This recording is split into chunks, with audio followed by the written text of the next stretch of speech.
regular scheduled program. Thanks for your patience. You know, as Virginians,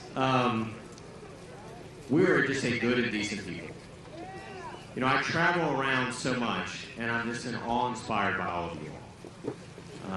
You deserve a government as good and as decent as you are. And I think that's a lot of what this entire election has now become about. I was touching a little bit on my opponent, Jay Jones. There's so many reasons why he's disqualified. But one of which is obviously what he said about our law enforcement heroes.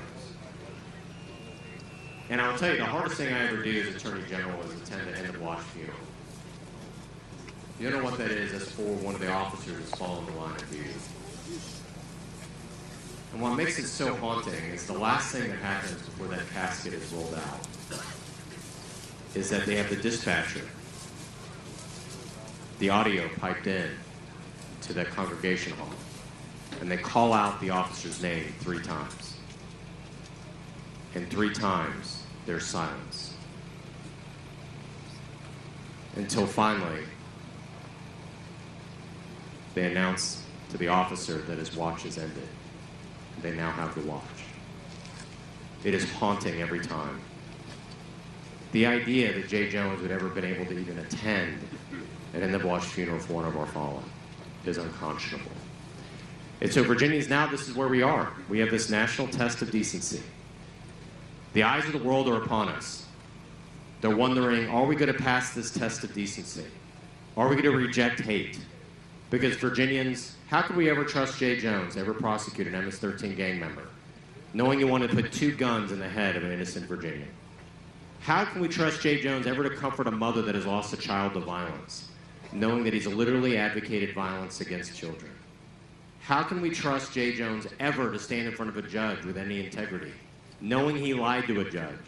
The idea that he's running for Attorney General while he's under a criminal investigation by a special prosecutor for lying to a judge in New Kent County, because he was going 116 miles an hour up here on Interstate 64.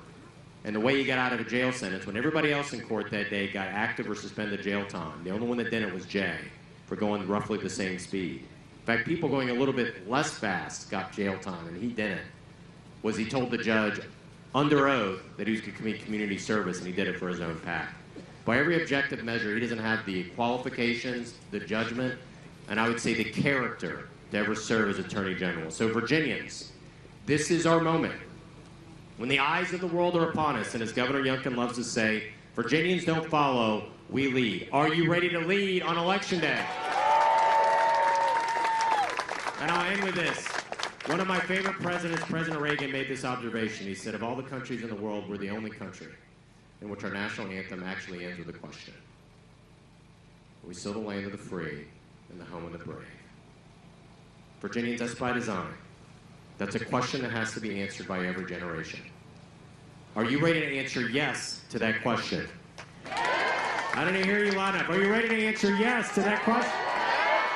Thank you all. Virginians, go vote. Rehire me to be the people's protector. God bless you all.